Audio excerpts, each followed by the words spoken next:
Everybody wants something. Middle finger in the air, no fist pump. And me, Shawnee Wiz, got this bitch jumping. Halo teman-teman semua, perkenalkan nama saya Merdena Isni Misa dengan NIM 20520220034. Saya adalah seorang mahasiswa Institut Agama Kristen Negeri Kupang, Fakultas Ilmu Sosial Keagamaan Kristen, dan Program Studi Psikologi Kristen. Saya membuat video ini untuk memenuhi tugas mata kuliah psikopatologi. Teman-teman pasti bertanya, apa sih gangguan kecemasan itu dan apa penyebab sehingga seseorang mengalami gangguan kecemasan? Untuk menjawab pertanyaan dari teman-teman, ayo teman-teman simak video ini sampai selesai. Selamat menyaksikan. Teman-teman pasti bertanya, apa itu gangguan kecemasan? Jadi gangguan kecemasan itu artinya suatu kondisi psikologis di mana seseorang merasa cemas, takut, atau khawatir secara berlebihan. Bahkan dalam situasi yang tidak membahayakan pun, perasaan cemas ini seringkali sulit untuk dikendalikan dan dapat mengganggu aktivitas sehari-hari kita, seperti pekerjaan, hubungan sosial, atau kesehatan fisik. Gangguan kecemasan juga artinya suatu kondisi cemas yang berlebihan disertai dengan respon perilaku yang tidak nyaman dan tidak terkendali terhadap suatu yang tidak pasti. Ada jenis-jenis gangguan kecemasan, yaitu gangguan kecemasan umum, gangguan kecemasan panik, dan gangguan kecemasan fobia. Gangguan kecemasan umum atau biasa disingkat GAD artinya suatu kondisi di mana seseorang merasa cemas yang berlebihan tentang berbagai hal dalam hidupnya, meskipun tidak ada ancaman yang nyata. Orang dengan gangguan GAD ini sering merasa khawatir secara terus-menerus, sulit tidur, mudah lelah, dan sulit untuk berkonsentrasi. Kecemasan ini bisa mengganggu kehidupan sehari-hari dan dapat mempengaruhi kesejahteraan hidup mereka. Yang kedua itu gangguan panik.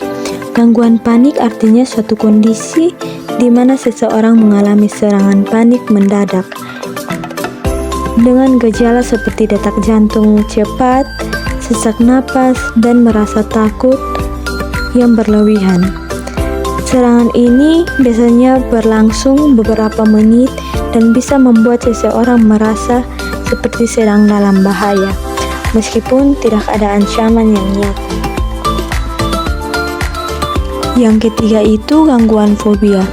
Gangguan fobia artinya suatu kondisi di mana seseorang merasa ketakutan yang berlebihan terhadap suatu objek atau situasi tertentu, seperti takut akan ketinggian, takut hewan, atau tempat umum.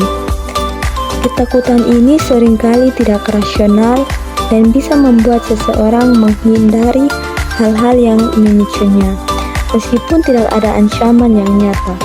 Fobia ini juga dapat mengganggu aktivitas sehari-hari dalam hidup kita.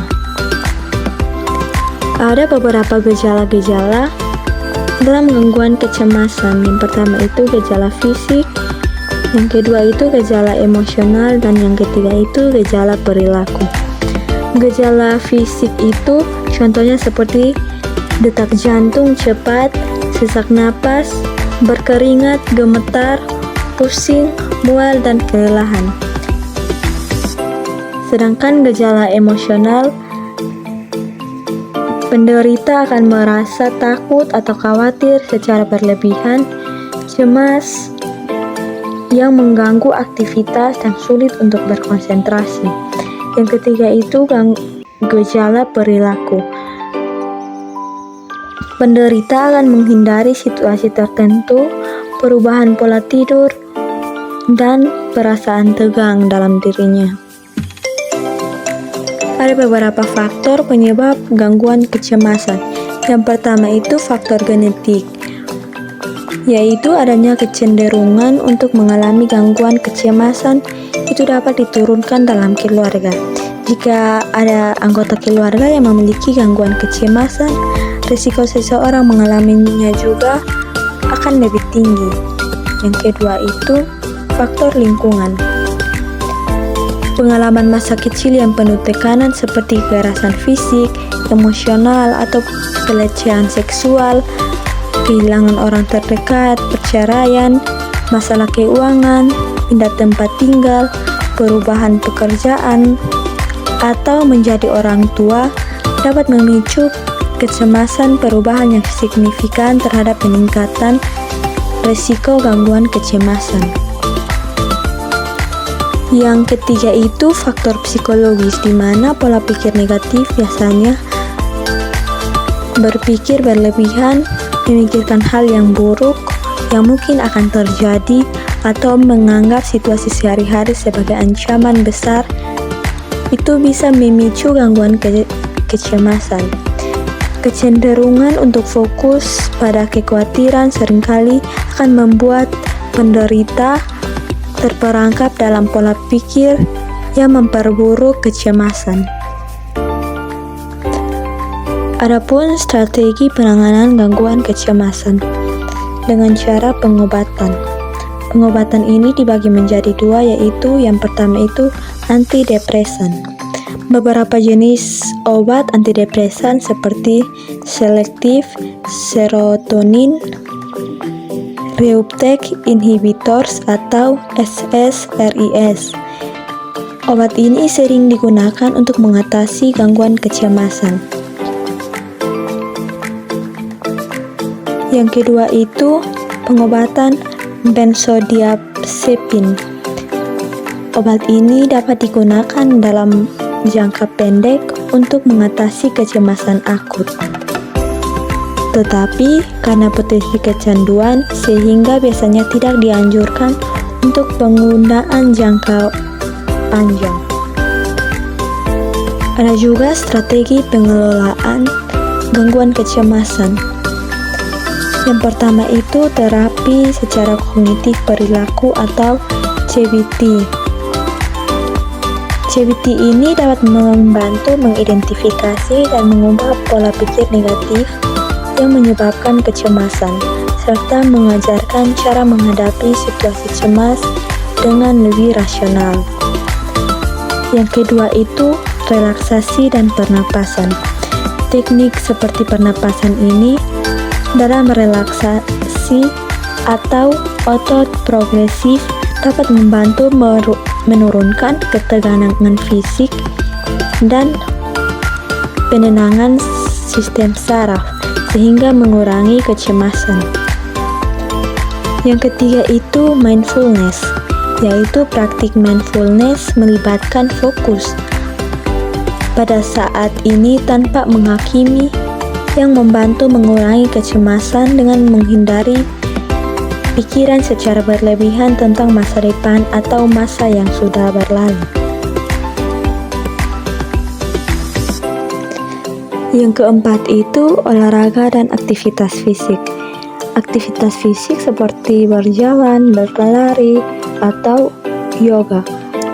Hal ini dapat merangsang produksi endorfin, zat kimia otak, yang dapat meningkatkan mood dan meredakan stres.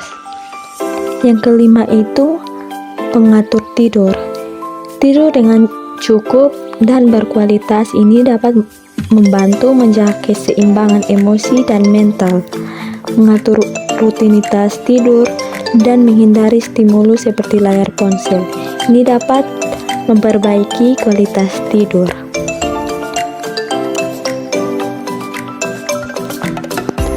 Yang keenam itu pengelolaan stres dengan cara mengatur waktu yang baik, menetapkan batasan, dan melakukan kegiatan yang menyenangkan. Hal ini dapat membantu mengurangi tekanan dan kecemasan, seperti bercakap-cakap dengan teman atau keluarga, juga bisa memberikan dukungan emosional. Yang ketujuh itu dukungan sosial. Dukungan sosial dengan cara berbicara dengan orang yang dipercaya atau bergabung dalam kelompok dukungan dapat memberikan rasa aman dan mengurangi perasaan cemas dan terisolasi. Di slide terakhir ini, saya cantumkan referensi yang saya ambil dari jurnal.